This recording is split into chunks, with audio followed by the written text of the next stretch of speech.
Good morning. Good morning and welcome to the Unitarian Universalist Church of Long Beach. My name is Reverend Lissa. It is good to be back with you. Yay! I'm so happy to see you. Genuinely, I am filled with joy this morning just seeing everybody. So thank you for being here. Welcome to all of our visitors and our guests and our newcomers and our families today, because we've got time for all ages. If you're wondering, like, what is going on, it is time for all ages today. So welcome kids and families. We're so glad you're here today too. Welcome everyone joining online. Welcome to our YouTube live stream. And as a reminder, you are always welcome to check that out throughout the week and send it to your family and friends too.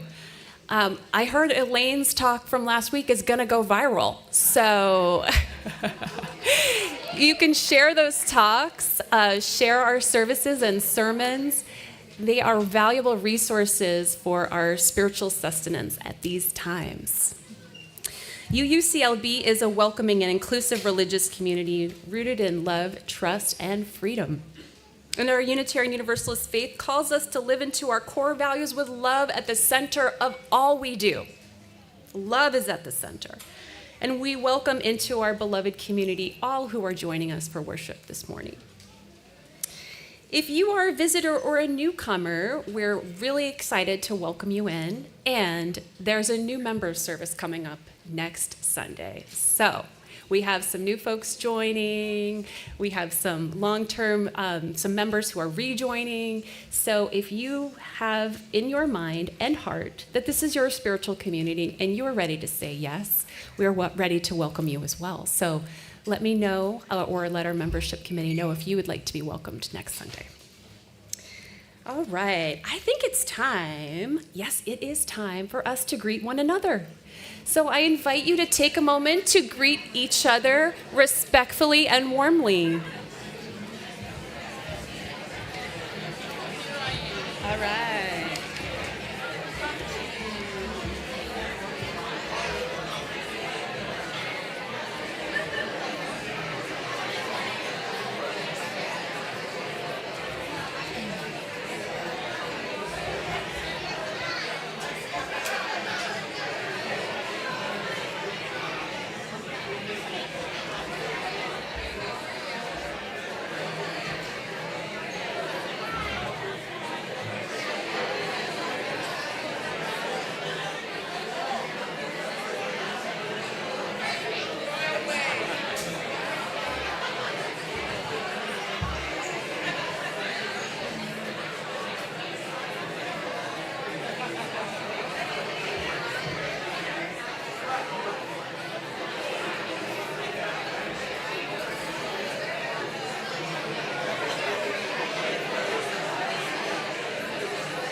Okay.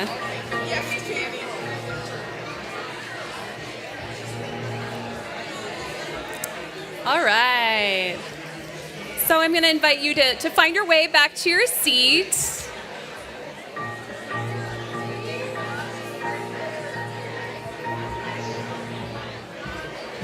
And we will definitely continue this party after the service. Feel free to join us. Okay, everyone, time to settle down.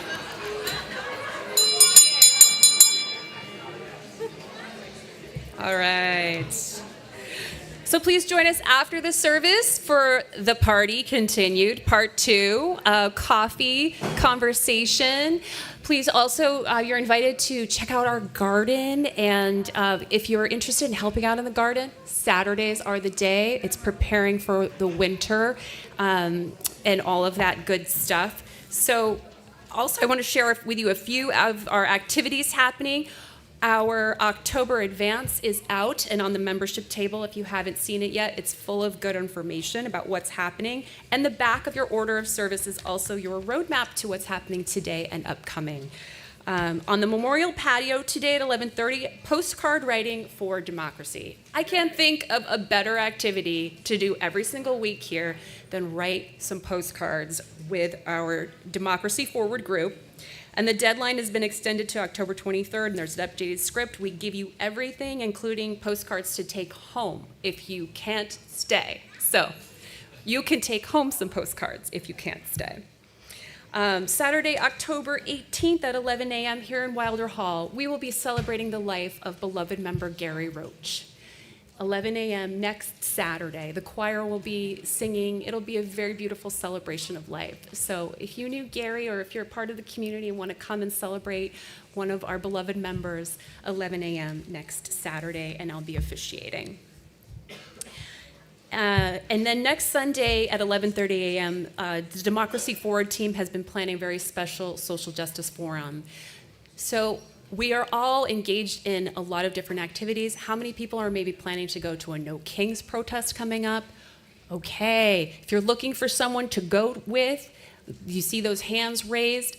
Also, that postcard group is a good place to stop by if you need someone to go with. We'll be there.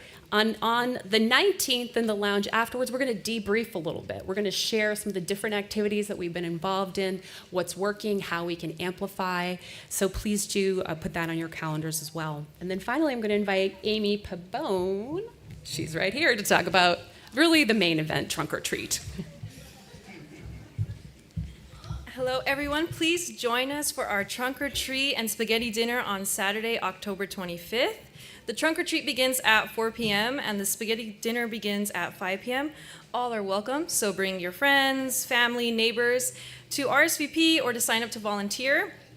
Please scan the QR codes on the Trunk or Treat flyers posted outside. We have one just right out here. Or you can meet Jane after service. She'll probably be out here with some paper sign-up sheets if that works better for you.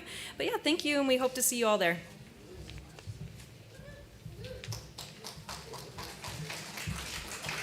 Good morning, everybody. My name is Bill. For those of you who don't know me, because I see some new people in the audience, I'm with LGBTQ Caucus here at the church, the Green Team, Democracy Forward. Is that it? Worship Committee. And multiple other democracy activities outside of campus. So reading the land acknowledgement today, we acknowledge that the campus of the Unitarian Universalist Church of Long Beach is on native land. At Pavunga, an ancient village site held sacred by the Achumin and Tongva people and other tribes, and they are still here. We are beginning to understand the implications of this. Consistent with our Unitarian Universalist shared values of equity and justice, we have adopted a congregational resolution of support for the Native American community in their ongoing efforts to reclaim their rights to the full permanent use of Pavugna, the historically, culturally, and spiritually significant site. We support the rightful connection to this land and the pursuit of justice and recognition. We are grateful for the land we congregate on, and it is our intent that this land acknowledgement be just one of many steps towards justice for the Native peoples of this land. On this Indigenous Peoples Sunday, we'd light this chalice, symbol of our faith, to create a sacred space. Let us worship together.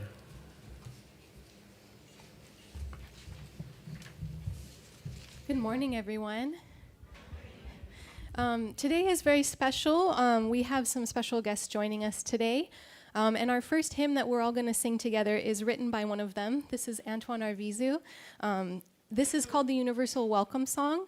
And choir is going to sing it first. The words will be up on the screen, and then we'll sing it a second time, and you're more than welcome to join in. So if you'd like to join me in rising in body or spirit, we'll sing Universal Welcome Song.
Hello, everyone. Good morning. Before we begin our Time for All Ages story today, we kindly ask all parents and guardians to check in their children and youth for RE by scanning the QR code located at the bottom left of your screen. If you're a guest with us today, welcome. We're so glad you're here. Please take a moment to check in your child by scanning the QR code on the bottom right. Thank you. So today we'll be reading Wa'aka, the Bird Who Fell in Love with the Sun by Cindy M. Alvitri. To help me read our story today, I'm joined by Rachel, over there, our RE assistant, and Bill Sive, today's worship associate and a member of the Native Justice team. The author, Cindy M. Alvitri, included a note about the story, which reads, Wa'aka is a telling of a creation story from the Tongva, who have lived in Southern California for thousands of years. It takes place on the island of Pimu, just off the Southern California coast. Illustrator Carly Lake was inspired after hearing the narrative, and she created a series of watercolor images together with the text, resulted in this book. This telling includes a couple words in the Tongva language. Those words are ehe, which means yes, and shahat, which means willow. The book is partly inspired by my father, an ocean man and a skin diver, with memories embedded deep in the landscape of our beautiful California. He reminded me to pay attention to the details of nature and to share them. Carly and I lovingly dedicated this book to the island of Pimu and the night-night water chick. Wa'aka was born when the earth was soft and when the waters were new. It was the beginning of time. One day, Wiot, our creator, sat at the edge of the quiet, empty world. He felt very lonely, he thought. I need to fill this place. Wiot had many powers and could do many things. He took sand in his hand and he blew it in the 4 directions. The grains of sand touched the earth and they turned into leaves. Plants began to grow. The first plant was a giant tree full of acorns. Ehi, said Wiot, your name will be oak and your fruit will feed all. The second was a smaller tree, the leaves of gray and silver. Wiot named this tree white sage. You will be medicine that all might use for good, Wiot said with respect.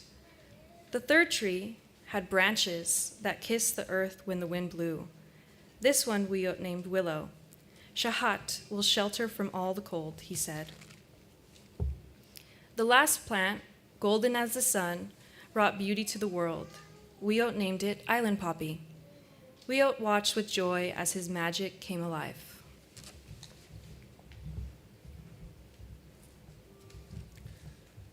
But Wiot did more.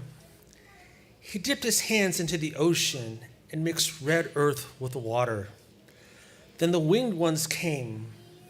Owl came first, for she saw in the dark where no one else could. Then came Kingfisher, who promised to be honest and loyal to Wiot. Raven came next, dark and noble, and a good listener.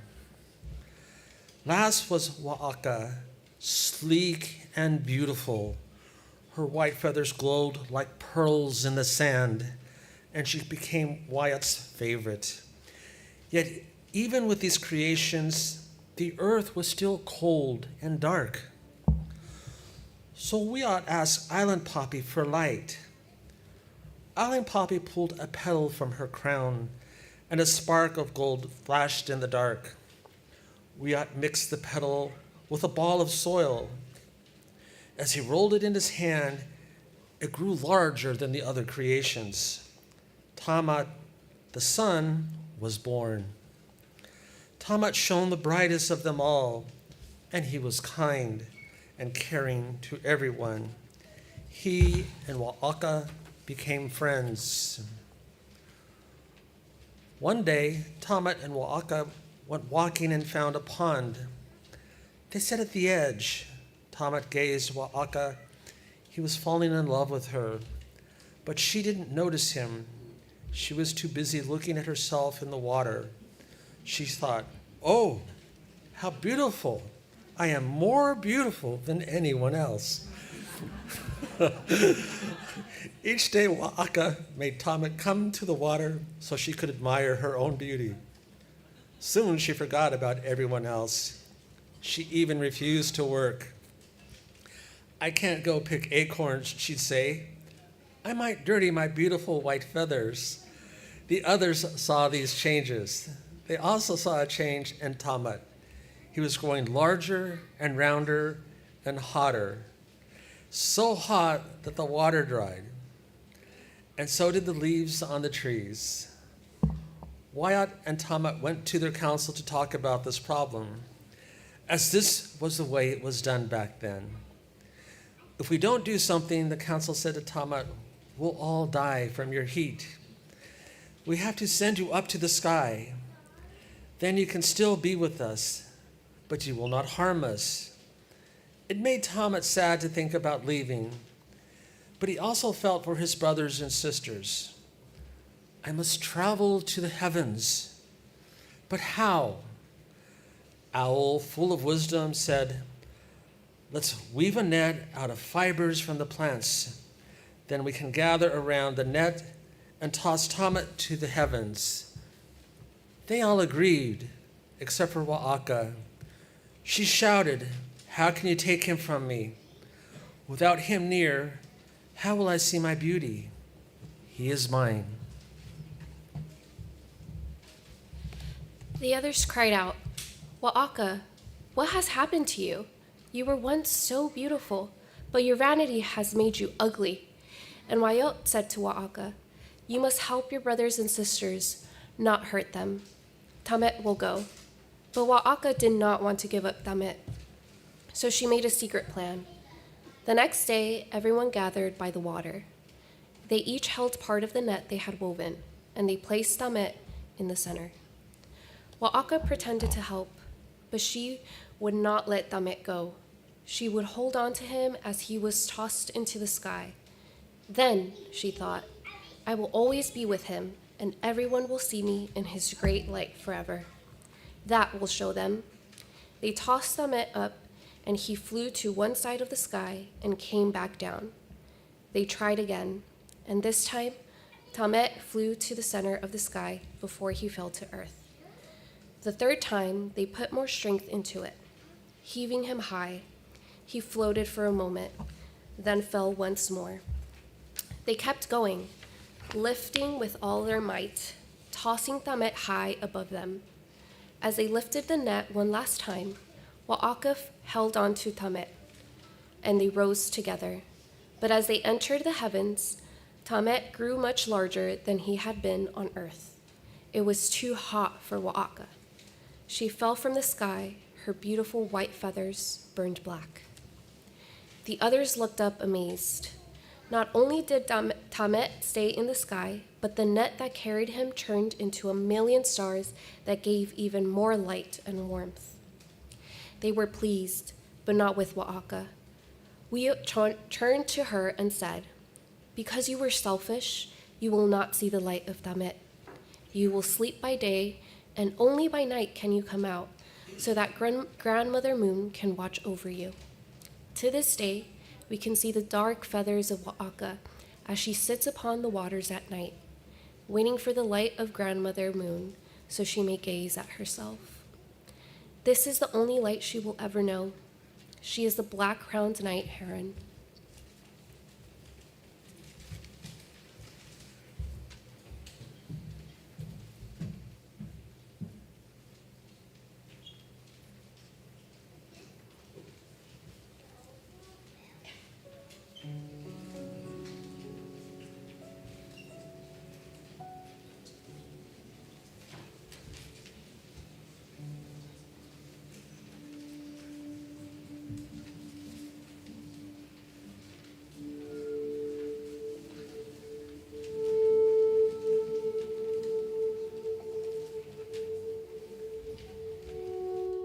I wanted to talk first before we begin and explain that I wrote this piece for the choir today from my heart.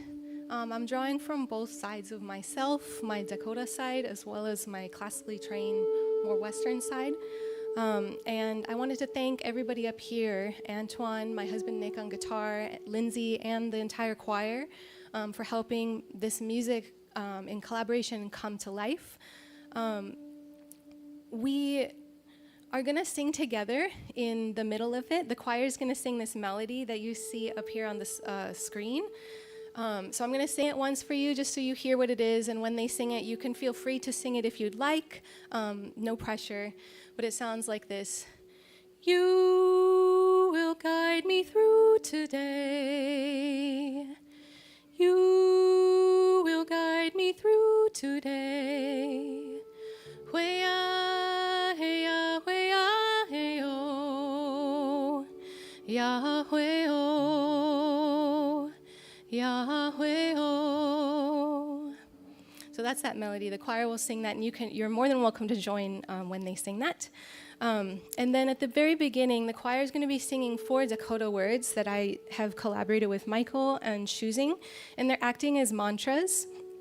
So the choir will repeat them in singing many times, and I wrote this piece as a piece of grounding and to find inner strength. So that's why it's called Wawashake, which means to have strength. Wawachintanka means patience and perseverance. Similar to Wawashake is Wakishake, which means resilience, and Wowichada means to have faith and belief. So now we're going to start.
Malila and choir. That was really, really beautiful. I'm so glad the kids got to hear that today. So thank you. Now, if all the children and youth can please follow me and Rachel out back through the back door, we will join our RE classes today. Thank you.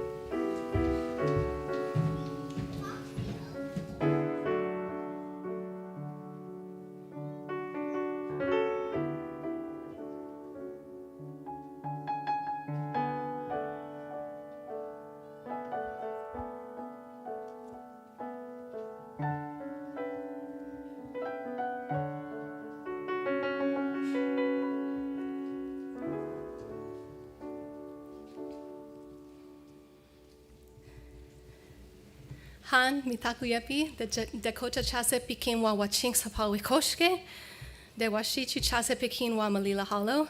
Hello, good morning, relatives. My Dakota given name is Waching Sapawikoshke, which means bright young woman, and my English or given name is Malila. Today, I'm happy to be leading a prayerful, hopefully, reflection on some of the themes that we're talking about today, which is education and identity, access to resources. So yeah, also, I'm excited. I've never stood up here before, so this is kind of fun. Climate activist Audion Peltier asks us all to walk a mile in our moccasins, because when you live and experience the pain and suffering of other people, then you can speak to what those issues are. Today, I find myself asking the question, how can we do that when history and information are continually withheld and covered up? If we do not teach our children these things, then how do we develop collective empathy, especially across great societal divides and challenges in regards to racism and identity? Great impacts are felt on American society when we do not know how to relate to each other and care for each other. Even greater struggle exists within Native America, where we have for more than a century been figuring out what our identity is and should become in the face of the modern world. And I wanted to show a picture of my grandparents. My grandfather is in World War II, and he was a code talker, and then that's my grandma as well. My grandmother, Maud Caroline Hollow Assiniboine, completed her thesis in 1973 on defining and preserving the culture of the Assiniboine people. In it, she describes linguistic trends in relation to migration, the impact of treaties on the Assiniboine, and our cultural pillars and traditions. She describes why things like ceremony and language have not only been lost, but hard to return to. In her summary, she alludes to a greater issue developing amongst Native and non-Natives. She writes, "The lack of knowledge concerning the alienation of the Assiniboine from their true identity within the Sioux Confederacy is an example of the inadequacies of this country's educational system insofar as American Indian history is concerned. Currently, there are no history books on the market pertaining to American Indian history that are suitable for classroom use." So I find myself asking, what has changed since then? Has there been progress made in the educational curriculum that most students learn?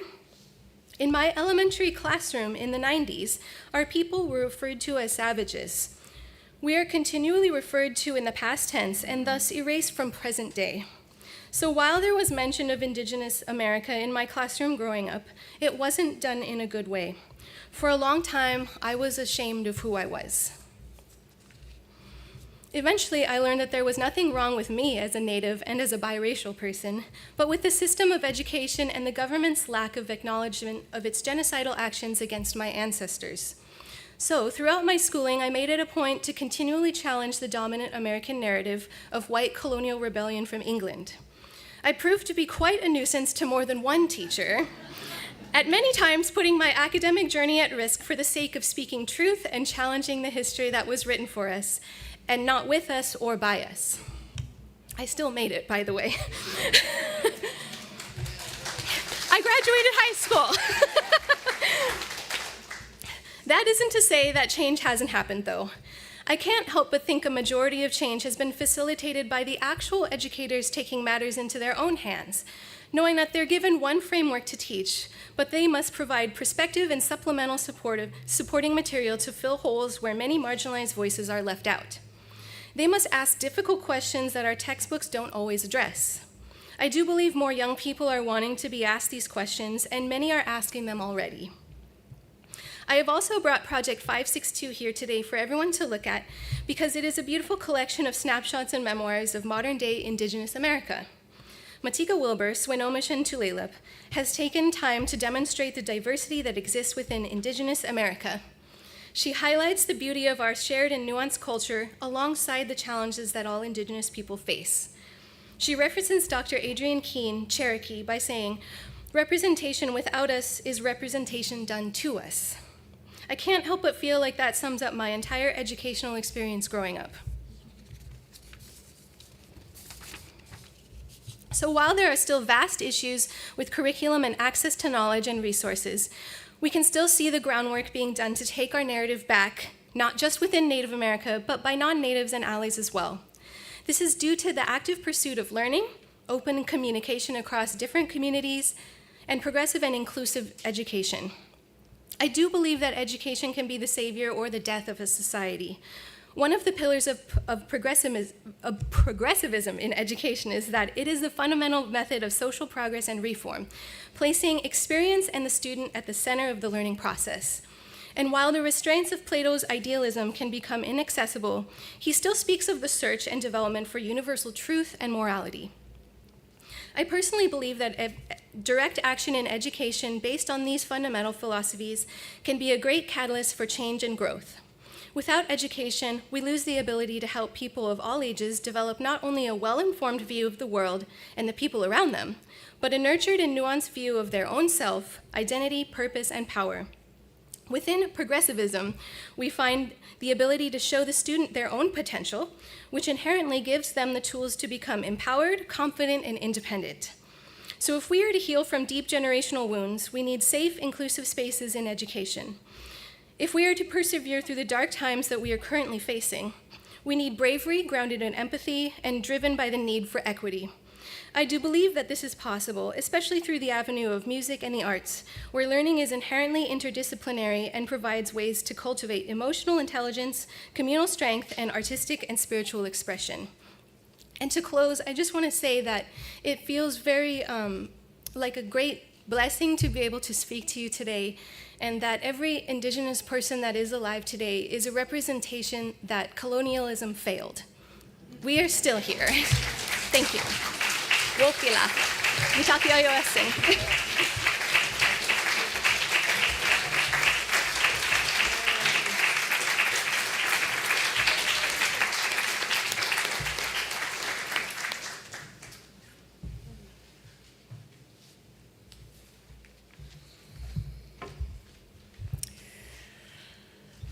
We are now going to move into our time of meditation and prayer to allow all of the messages and the music to really integrate into our bodies, our minds, and our hearts. And I'm going to invite you first to do something with me that we do from time to time, which is to stretch.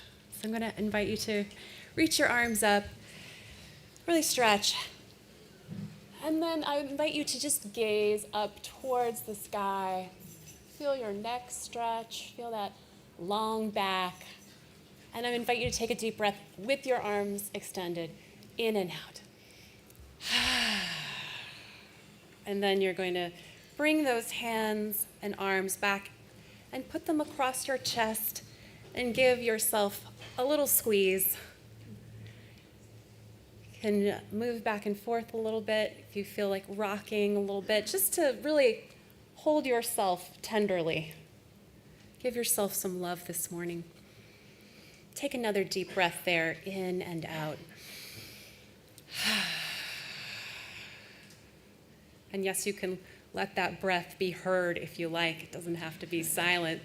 It can be fierce too. And then I'm going to invite you to unfold those arms and reaching out in a posture of receptivity. To see those open palms, ready to receive, ready to give. And I'm going to invite you to take a deep breath right there with your palms open.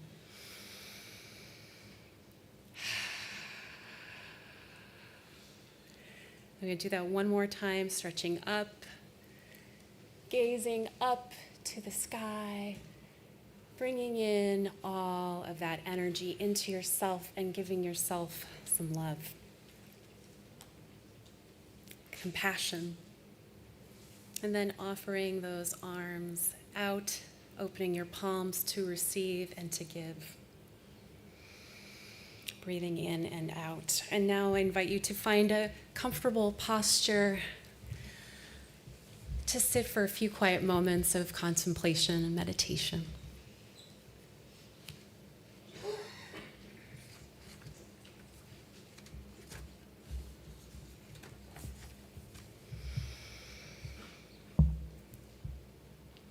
Let us return to our breath that we just practiced making big.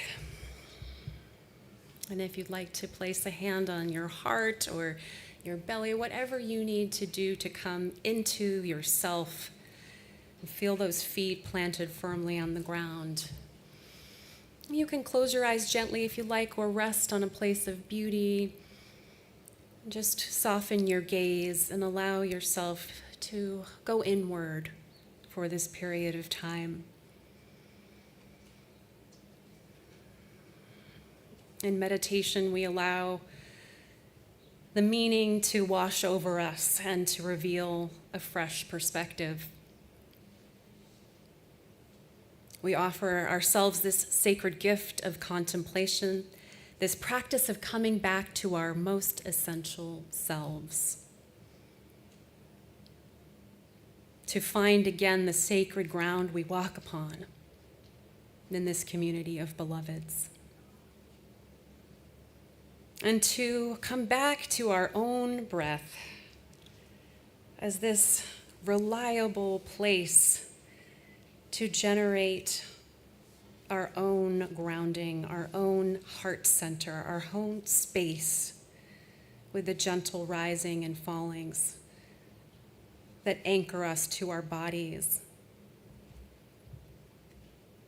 and to our hearts and to the source of love and connection which ground each and every one of us. Breathing in and out. Let's practice that one more time because we forget. Breathing in and out. Holding ourselves in care.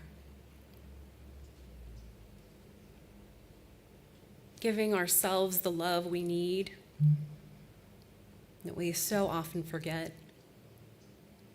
It's from this place that we can allow tender prayers of our hearts to emerge today.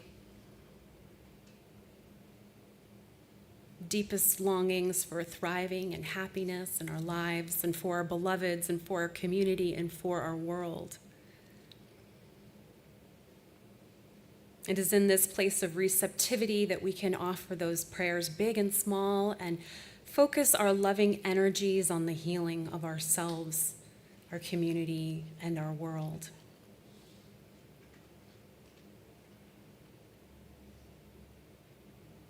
And we listen to these words of prayer from the Muskogee poet Joy Harjo, who was the first Native person to hold the title of Poet Laureate in the United States. Breathing in and out. Eagle poem.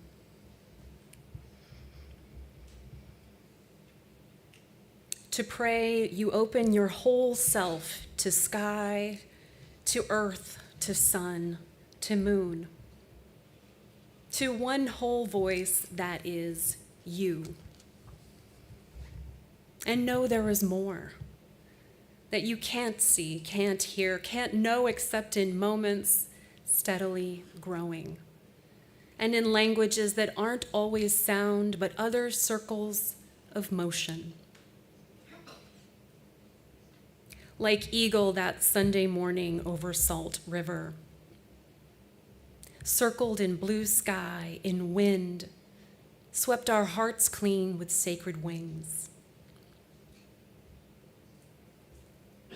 We see you, see ourselves, and know that we must take the utmost care and kindness in all things.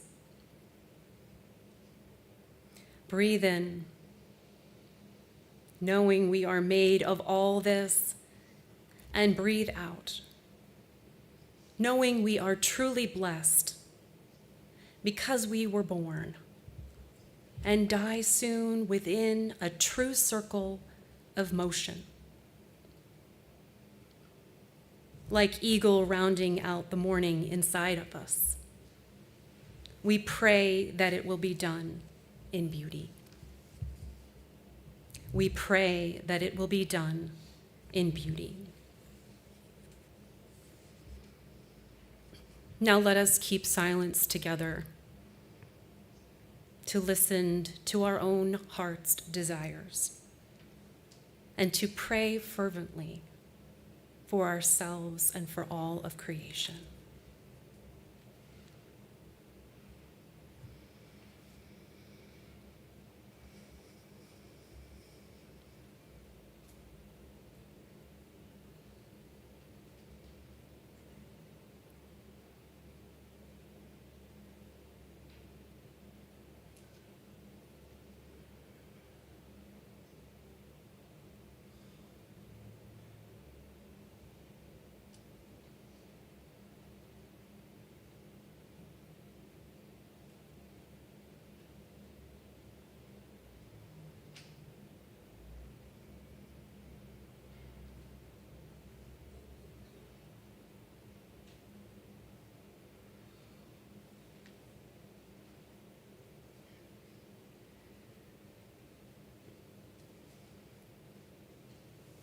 And knowing this silence is yours to return to inside of you, and each time we gather, I invite you to begin to bring your attention back to this beloved community. And we will join in our practice of speaking our prayers into being, of witnessing to each other's joys and sorrows. And before the community speaks, I want to name these two prayers to put into our circle today. We have been asked to join the Apache Stronghold, which is a coalition of Native peoples and allies, to echo and amplify a prayer vigil that is happening tomorrow on Indigenous Peoples Day, to weave a web of prayer throughout time and space to protect the sacred lands of Oak Flat in Arizona's Tonto National Forest. If you've been following that story, the coalition continues to petition the Supreme Court to reverse a lower court's decision against, to permit the sacred lands to be fully extracted and desecrated. And that desecration by a copper mining organization seems underway, and yet all of these efforts are important to witness and to try to intervene at any level. It is a source of a lot of grief, and all of our collective prayers together continue to hold everyone together as these events unfold.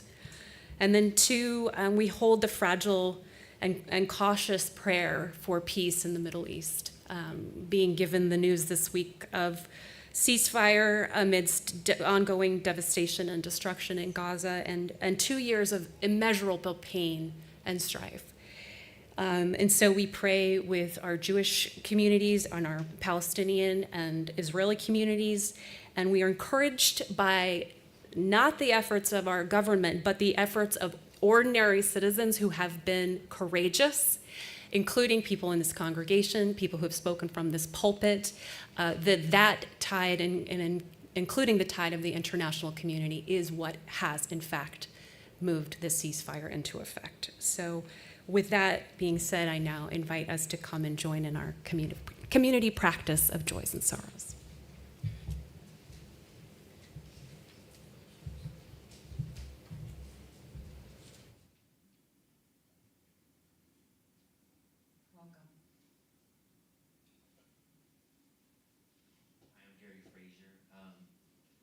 Last night we had our UCOB service auction dinner at my house, and hadn't had it in like 7 years. I hadn't had people over really at our house, and it just reminded me how joyful it makes me feel to cook for other people, to have friends in our home laughing and having good conversation. And I just, I woke up this morning feeling really, really, really good because of just last night and the company that came through. So that's it. Love that. Thank you. Welcome, Ron. Thank you very much. I'd like to get the pain and the sorrow out first because of what has been happening around the country. And there was an old expression when I was coming up in the 70s about, quote, bringing the war home. Apparently this has a brand new meaning in 2025 because they're bringing the war home, all right, but against its own citizens. And my hometown of Waukegan, Illinois, had been hit with these ICE agents and these Gestapo wannabes violating the constitutional rights, and that's a very painful thing that's going on. This is a town that I was born and raised in, which is north of Chicago and south of Waukegan. And that's really about it I can say about the pain and the sorrow. I'll talk about the joy afterwards regarding my mom. She just went to dialysis, and she's doing fine. She's doing excellent.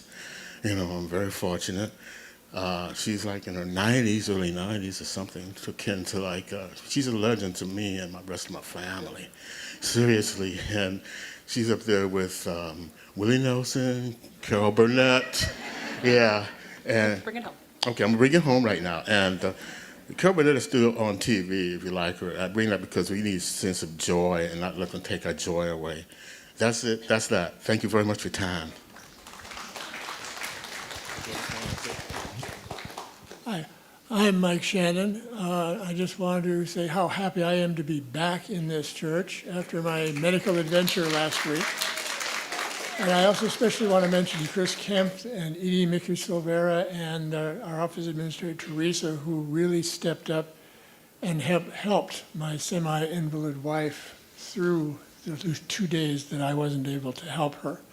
I just want to say thank you, and thank you all of you for being here. Her opinion of this church is much higher now than it was.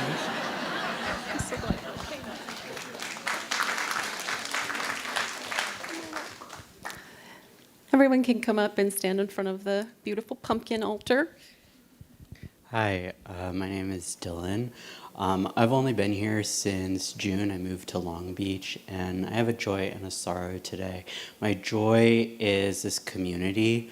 I haven't gotten to know all of you, but I've gotten to know some of you, and it's really, kind of restored a piece of me. I grew up Unitarian and left the church for, personal reason. But my sorrow is that I'm moving back to Santa Cruz, and I leave on Tuesday. So today is going to be my last day here. I am going to go to the church that I grew up in, though, again. So I'm excited about that. Thanks, everyone. Hi, thank you. Hi, Elaine, they, them pronouns. A past thing and the future thing, joy in all the people that listened in and tuned in to the sermon last week. Oh my God, thank you. So really grateful for the feedback reception that it's gotten so far. Future thing, I am scheduled to perform as a drag king next month. And it's for a fundraiser to benefit queer, trans, unhoused folks here in Long Beach. So anyway, saying those things because those things are more important now than ever. So thank you.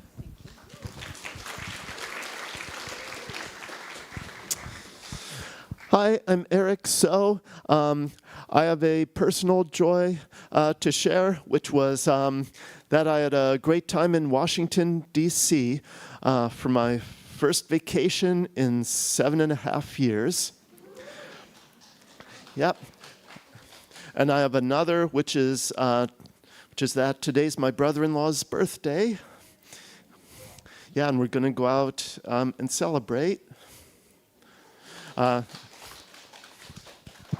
Thank you.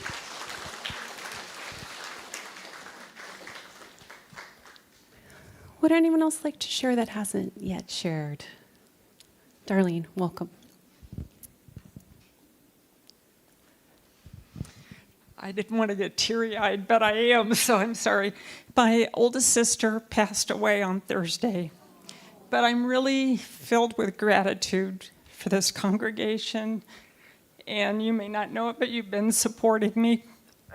And she would have been 92 in 3 months. 3 weeks, I'm sorry. 3 weeks, November 1st. And she lived a very full life. And even though towards the end, I was able to be close with her these last 7 months because she had moved from Palm Desert to Huntington Beach to be in memory care. But she was my responsibility at that point. And even though she was losing her use of vocabulary and all at the end, she got to visit with people that she still recognized. And 2 days before she passed, I kissed her and told her I loved her, and she mouthed the words, "I love you too." And she wasn't in pain. She died in her sleep. So I'm extremely thankful for family, caregivers, medical staff, and she couldn't have lived a better life. So thank you. Thank you.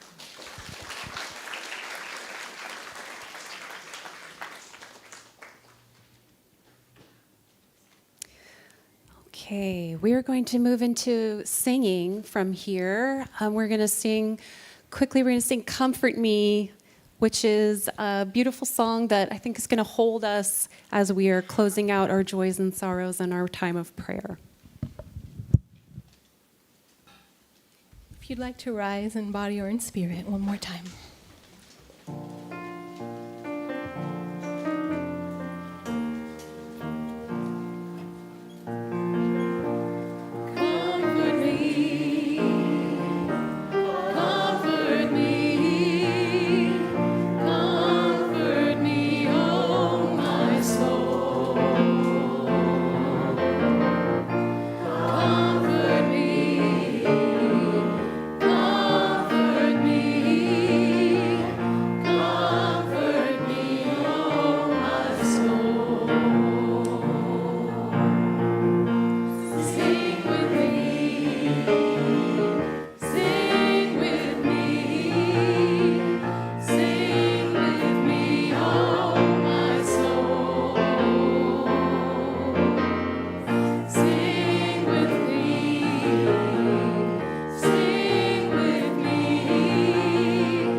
I think my favorite verse is, "Speak for me. Speak for me." So this summer I did something really radical with my daughter. No, it wasn't going to a protest, though I did do that. No, it wasn't boycotting Target, though I did do that. And she holds me to it every time we drive by. She holds me to it. No, it wasn't talking about Israel and Palestine, though I did do that too. No, it wasn't talking about our immigrant community under attack and the need for us to stand up for our neighbors, though I did do that too. The radical thing was simpler than I could have ever imagined. I helped Liv get her own public library card.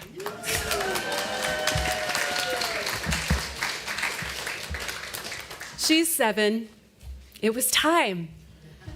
We easily applied for it and picked it up at our El Dorado neighborhood branch on Studebaker. And we're going to introduce the Friends of the Public Library, which is our social justice collection recipient today.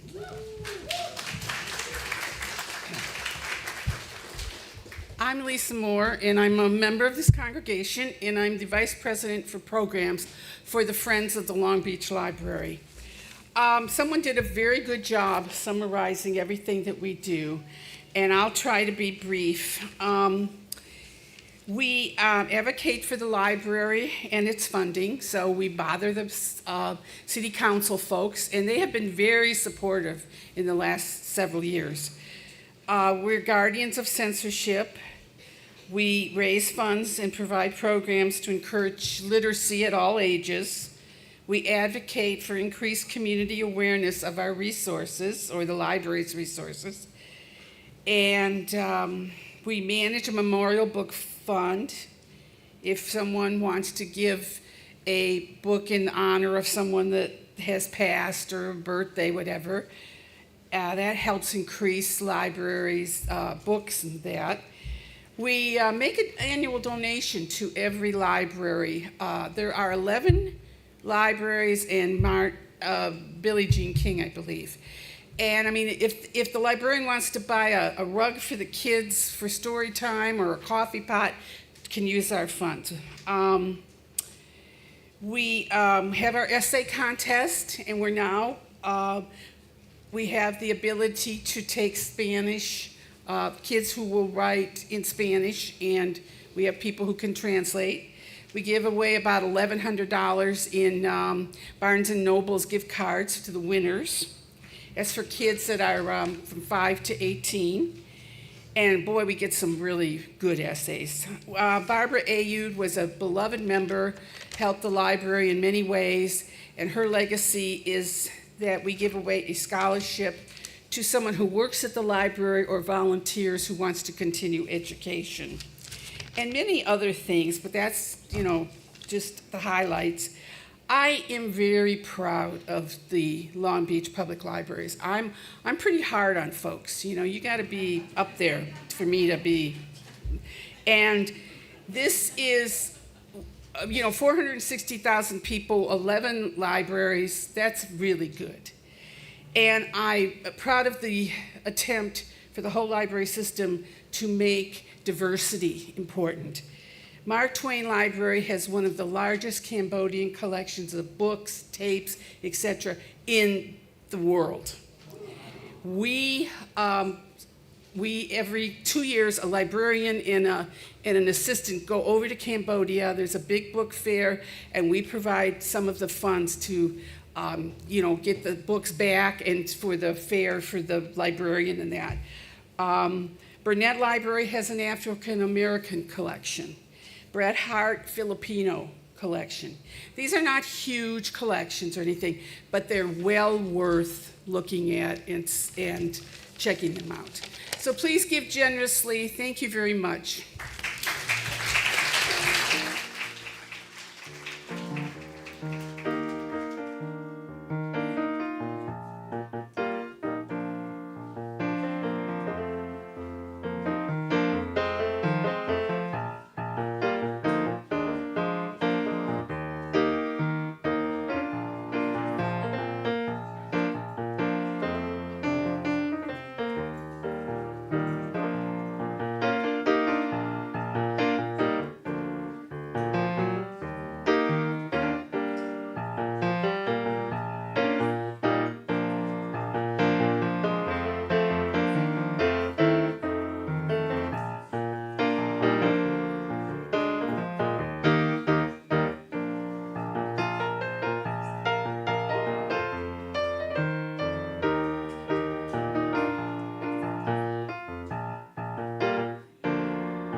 Thank you, Lindsay.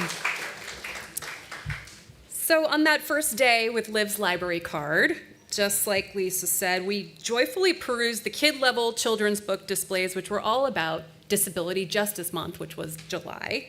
It was showcasing books like Kelly Fritsch and Anna McGuire's book, We Move Together. We signed up for a summer reading contest and received a free book, Pusheen, which became one of Liv's favorites. And of course, we took out about a dozen books that we would have never, ever understood were available to us without the library. We got a rainbow bookmark, learned about community events happening in around the library, and met new people. We saw babies and parents, older people and teenagers sitting alongside of our unhoused neighbors, charging their phones and peacefully reading magazines, browsing the internet. Rev Lissa, you might be saying, this all sounds pretty normal. What was the radical part exactly? Well, it shouldn't exactly be radical, should it? But it is radical to give my daughter the power to access knowledge, to choose to read stories that are inclusive, to help her understand the world as it really is. It's radical to let her explore knowledge and stories freely, without fear of what she will encounter, but curiosity about how her mind and heart will expand as a result, how her empathy will grow, and how her developing sense of justice will compel her to action. Journalist Caitlin Moran has called libraries the cathedrals of our souls. She writes, a library in the middle of a community is a cross between an emergency exit, a life raft, and a festival. They are cathedrals of the mind, hospitals of the soul, theme parks of the imagination. On a cold, rainy island, they are the only sheltered public spaces where you are not a consumer, but a citizen instead. A human with a brain and a heart and a desire to be uplifted, rather than a customer with a credit card and a need for stuff. Under our increasingly authoritarian administration, our public libraries have become battlegrounds for democracy, haven't they? And most of us know about the controversies closest to us, just over the Orange County line in Huntington Beach. Specifically the Huntington Beach City Council's attempt to censor materials for the Central Public Library. And many of us have followed the stories as citizens, protesting and advocating for the library. But many of us don't know the good news at the end of the story. Do you know the good news? Okay, some of us do, but some of us do not. Okay, the good news is that after several years of controversy involving the City Council's attempts to control the library's collection, an Orange County Superior Court judge ruled on September 5th, just a little while ago, that Huntington Beach could not restrict minors' access to books regarding the books that were censored. This is good. This is really good. And you may not even know like all of this good stuff for us to really, we need our hearts strengthened right now, right? We need the good news. Okay, so this is also good news. So the books were censored due to sexual content for minors. And so it was LGBTQ characters and, specifically like trans and gender nonconforming, but also just your average sexuality education book. So that book we use in OWL called It's Perfectly Normal. It's called It's Perfectly Normal. It kind of sums it up. Any material that's dealing with human bodies and reproduction and all of that good stuff, that was also a part of their collection, their attempt to censor. So I want you to just listen to this, that the court found that these policies violated the California Freedom to Read Act. Did you know that we have a Freedom to Read Act? Okay, well, we do. And that Freedom to Read Act establishes a public library system, including school libraries, unified school district, and high school public libraries. So these are all included, municipal libraries, county-free libraries, the California state system, and library districts. And under existing law, the legislature declares that the public library is, among other things, a source of information and inspiration to persons of all ages, cultural backgrounds, and economic statuses. So California Freedom to Read Act. This is something that is good news for us, good news for our kids, good news for us people who care about libraries. And I just want to say, how many people maybe take our libraries for granted? Like it's always just going to be there. I can just pop in, I can just go get my newest mystery novel or whatever. We should not take this for granted. We should be proactive, and we should learn we should take nothing for granted right now, and that our local locations may come under similar attack. So the radical part about our libraries isn't just the content of the books, and I'll talk about that in a minute, but it's also the people who are working there. We have radical librarians. And we have some in our congregation, actually, who have spoken from this pulpit and who need our support as well in these times. Aaron Spivey, who is a former Huntington Beach librarian who was among the plaintiffs in this lawsuit that they won, shares about the victory and said, "I've always been of the belief that the library is the most democratic institution in the country. Whoever walks in the door is equal to any other person. They are all welcome and they should all be represented in our collection." So I went back to El Dorado this week, and I invite you to just go check out your neighborhood library. As a result of this service, maybe you feel inspired. Maybe you haven't in a while to just see what's going on over there. But the library was decked out for Banned Books Week, which was this past week, and some of our members have been doing their own banned book events and gathering people together to read books that are so-called banned. So it was decked out for a banned book week and Hispanic Heritage Month and also Indigenous Peoples Day. And I picked up this cool Freedom to Read bingo card that you may have picked up from our ushers. And I invite you to take this Freedom to Read bingo card. The answers are on the back, so it's not super hard, okay? But see how much you know about how our freedom to read is under attack right now. See what you can learn about how book bans work. Just a really good little cover sheet, and I like that it's a bingo card. I'm partial to bingo cards. But I wanted to just lift up, and I know we're coming to the close, but one of the books that was displayed as a banned book, which is the Indigenous Peoples' History of the United States. And if there's one textbook, this is a grown-up textbook. It's not for kids necessarily, although it should be featured in every classroom. But this is one that Malila had out and was featured as, this is being criticized for promoting critical race theory and being divisive. So this is why this book is under attack.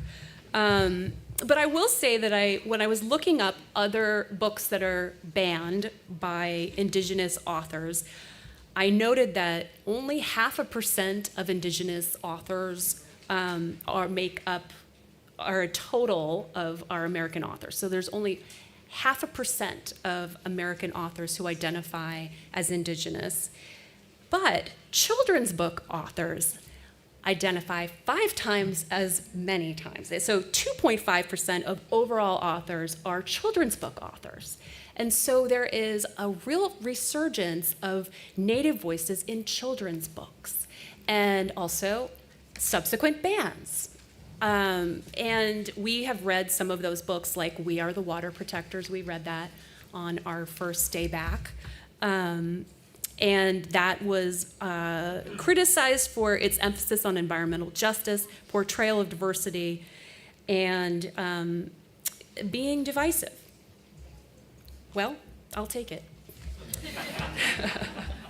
Because, and if you're interested in some of those books, like we could send them out to parents if you're interested. There's a lot of children's books out there. One's called Fry Bread.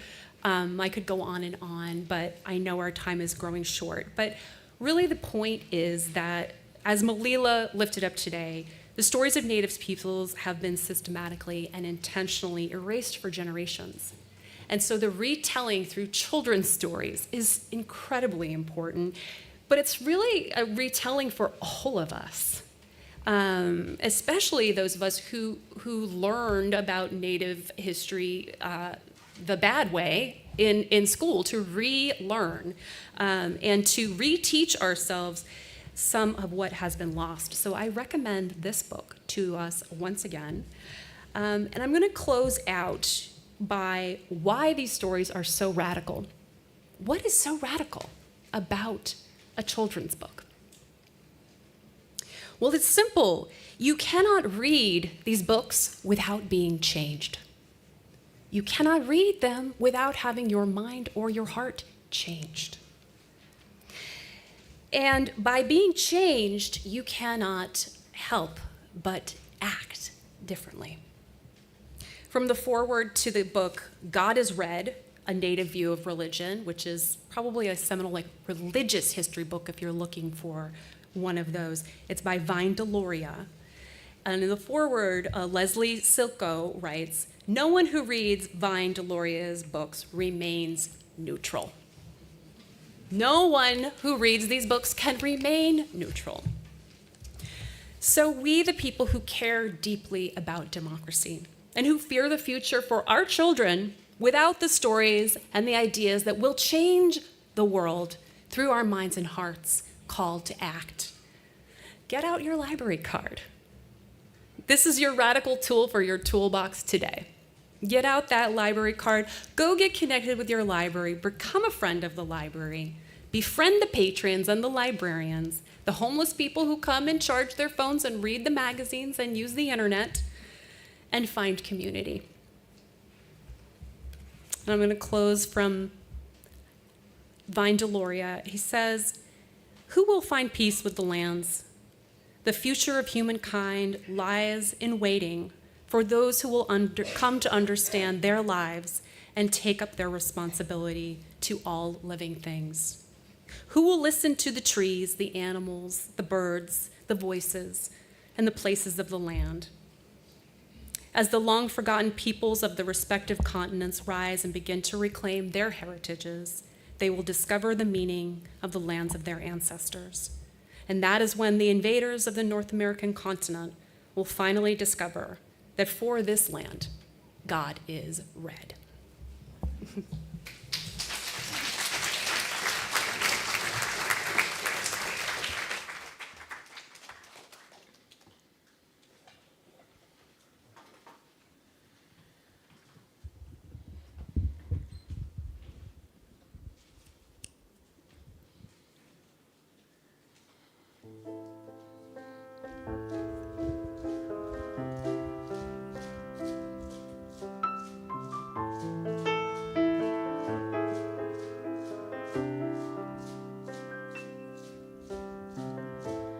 There's gotta be some hope. There's gotta be some hope. There's gotta be some way for you to send your dogs away and to leave the land alone.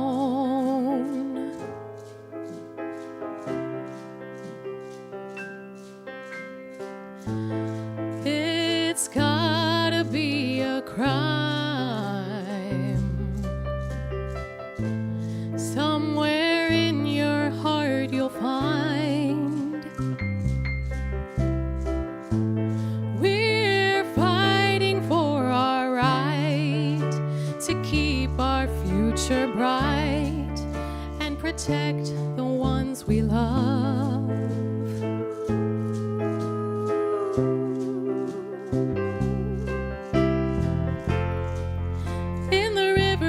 Sisters and our brothers, we are camping out for each other. We are stronger when we band together, and we're standing up for the water. Don't poison the future away.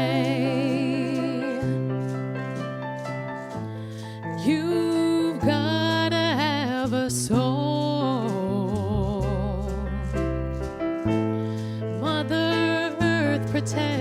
us all. If you treat her with disrespect, then what message have you left for your children and their home?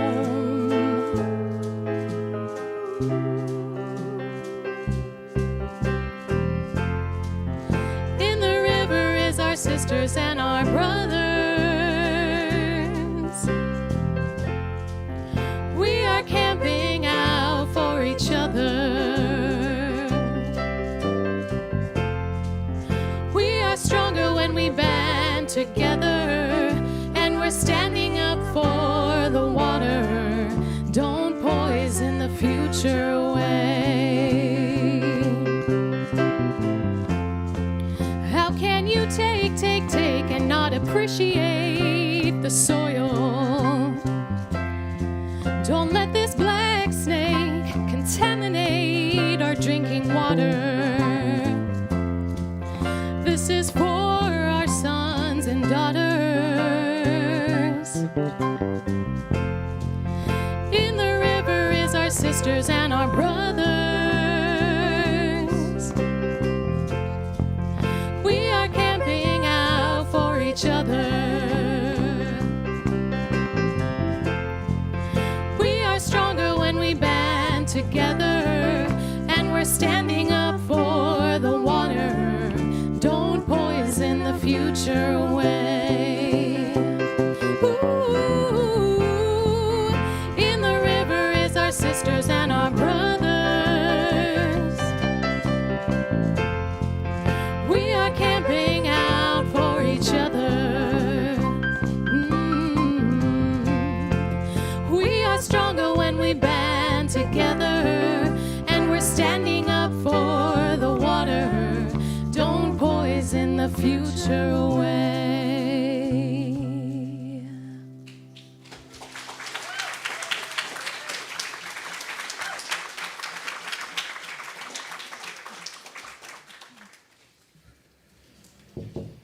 Our closing words are entitled Growing the Sacred, from the book Spirit Wheel, Meditations from an Indigenous Elder by Bishop Stephen Charleston, who was a retired American Episcopal priest and academic. He's a member of the Choctaw Nation and prolific writer, primarily on American theological, Indigenous, and cultural issues. What we hold sacred, we cherish, we protect, we nurture. In an ethical vacuum, there is nothing is sacred. We are likely to abuse what we would consider otherwise honor. As the borders of the sacred diminish, the empire of sorrow expands. Sin is the negative space of the sacred. The work of faith is the restoration of the sacred. We must help others to discover this value of life. In everything around them, we must grow the sacred. We must fill the blank spaces with reverence and the empty spaces with respect. We extinguish this flame, but not the light of truth, the warmth of love with the fire of commitment. These we carry in our hearts until we are together again.